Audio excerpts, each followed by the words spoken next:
Cuando terminó la Segunda Guerra Mundial en Europa, millones pensaron que por fin había llegado la paz. Pero para cientos de miles de mujeres alemanas no fue así. La caída de Berlín en 1945 no significó únicamente el fin del Tercer Reich. También abrió la puerta a una de las mayores olas de abusos sexuales masivos de la historia moderna. En Berlín, Prusia Oriental, Silesia, Pomerania y posteriormente Checoslovaquia, mujeres alemanas fueron convertidas en botín de guerra. No importaba la edad, niñas, adolescentes, madres, ancianas, nadie estaba completamente a salvo. Hoy hablaremos de uno de los capítulos más silenciados en el final de la guerra. Los abusos sexuales masivos cometidos durante la entrada del Ejército Rojo y cómo esa violencia continuó después en Checoslovaquia como parte de la limpieza étnica contra la población alemana. No fue solo venganza, fue humillación, fue dominación, fue castigo colectivo y durante mucho tiempo nadie quiso hablar de ello. El historiador Anthony Vivor documentó en su obra La caída de Berlín uno de los aspectos más oscuros del avance soviético. Los abusos sexuales masivos contra mujeres alemanas. Muchos testimonios coinciden en algo estremecedor. No se trataba de ataques aislados. Muchas veces eran grupos de 10 o de 12 hombres. Entraban juntos, elegían a la víctima y cometían el abuso en grupo. Un informe de la época decía: los alemanes declararon que los soldados abusaron de prácticamente todas las mujeres que quedaron atrás en Prusia Oriental. Ni las menores de edad ni las mujeres mayores escapaban del peligro. Había casos de niñas de apenas 10 años y también mujeres de 60 u 80 años. La edad no importaba, solo importaba el poder.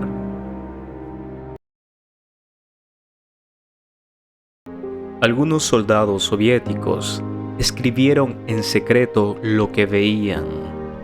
Uno de ellos fue Vladimir Gilfand.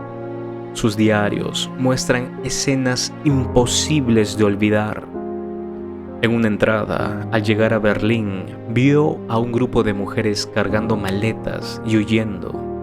Les preguntó a dónde iban. Ellas respondieron con miedo: «Tenemos que irnos de aquí».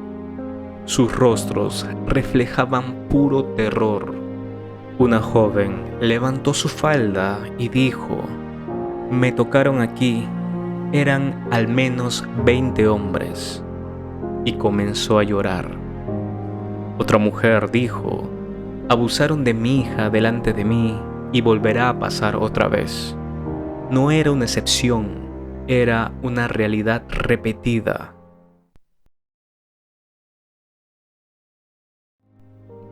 Muchos testimonios coinciden en otro detalle: el alcohol. Muchos soldados bebían antes de atacar. La embriaguez aumentaba la brutalidad, y cuando ni siquiera podían consumar el acto, la violencia continuaba de otras formas todavía aún más salvajes. Muchas mujeres murieron por heridas internas, otras por infecciones, otras por abortos mal practicados y muchas más por suicidio. Porque sobrevivir físicamente no significaba seguir viviendo. Cuando las víctimas suplicaban que terminaran con su sufrimiento, a veces recibían la misma respuesta: debes agradecer que no te disparamos. Eso muestra algo fundamental. No era deseo, era dominación. Era una demostración de poder absoluto. Tomar el cuerpo de la mujer del enemigo derrotado como símbolo de victoria, como conquista, como trofeo. Muchos veteranos incluso lo justificaron años después. Uno llegó a decir: ellas mismas se levantaban las faldas para nosotros. Otro presumía: 2 millones de nuestros hijos nacieron en Alemania. Y un comandante soviético declaró a un periodista británico: nuestros soldados estaban hambrientos de sexo. A menudo atacaban mujeres de todas las edades, desde niñas hasta ancianas. Eso no era disciplina militar, era barbarie. Durante décadas, la mayoría de víctimas guardó silencio. Una de ellas fue la alemana Bullard. Tenía 20 años, soñaba con ser actriz. Vivía con su madre en Berlín y recordó aquel día así: había tanques en nuestras calles y cadáveres de soldados por todas partes. Subió corriendo las escaleras, buscando una cuerda. Quería escapar, pero 2 soldados la interceptaron. Uno le apuntó con su arma. La obligaron a desnudarse. Primero uno abusó de ella, luego el otro. Ella dijo: pensé que me iban a matar. Nunca habló de eso durante años, ni siquiera con su madre. Y su madre seguía diciendo con orgullo: mi hija nunca fue tocada. Ese silencio fue otra forma de sufrimiento. No existe una cifra exacta, pero muchos historiadores estiman que en Berlín fueron alrededor de 100.000 mujeres. Y en toda Alemania, más de 2 millones, solo en Prusia Oriental, Pomerania y Silesia. Las cifras son devastadoras. Muchas murieron, otras se quitaron la vida y muchas simplemente nunca hablaron. Cuando la guerra terminó oficialmente, la violencia no desapareció, se trasladó. En Checoslovaquia comenzó otra etapa.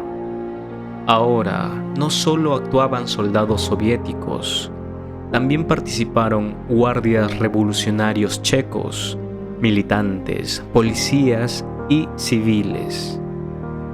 La población alemana de los Sudetes fue convertida en enemiga colectiva. No importa si eran mujeres, niños o ancianos, la lógica era simple. Los alemanes debían pagar, y muchas mujeres pagaron con su cuerpo. En Praga, tras la liberación, comenzaron rituales públicos de humillación.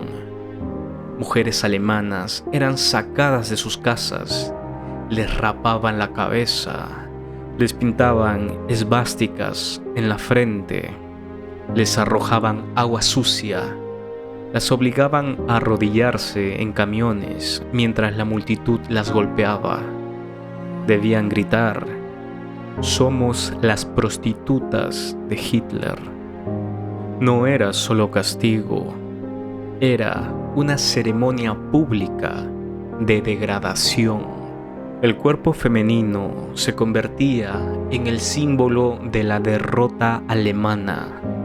Había que humillarlas para demostrar quién dominaba ahora.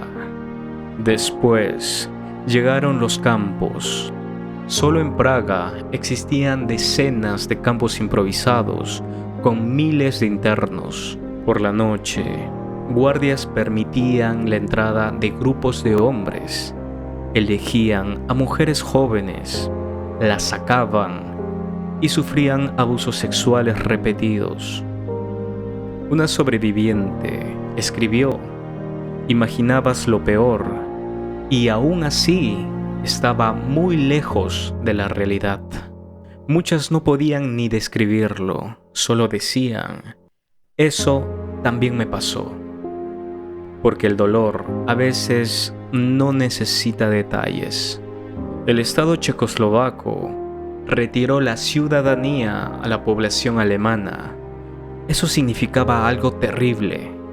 Sin derechos, sin defensa legal, sin protección. Las autoridades sabían lo que ocurría, pero casi nunca actuaban.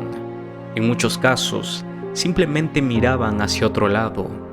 Eso convirtió los abusos sexuales en parte de la limpieza étnica. No era únicamente caos de posguerra, era la impunidad estructural, era permitir que eso sucediera. Durante décadas, este tema fue enterrado en Alemania, porque hablar del sufrimiento alemán después de la guerra era incómodo. Y en Checoslovaquia, porque cuestionaba la narrativa de liberación heroica. Así nació un doble silencio. Las víctimas quedaron atrapadas entre la culpa histórica y el olvido. Pero la historia no desaparece porque incomode, solo espera. Los abusos sexuales masivos de 1945 no fueron simplemente excesos de guerra. Fueron una forma de dominación, una herramienta de castigo, una manera de humillar al enemigo derrotado. En Berlín, en Prusia Oriental, en los Sudetes, en Praga, en los campos de internamiento, miles de mujeres vivieron el mismo infierno.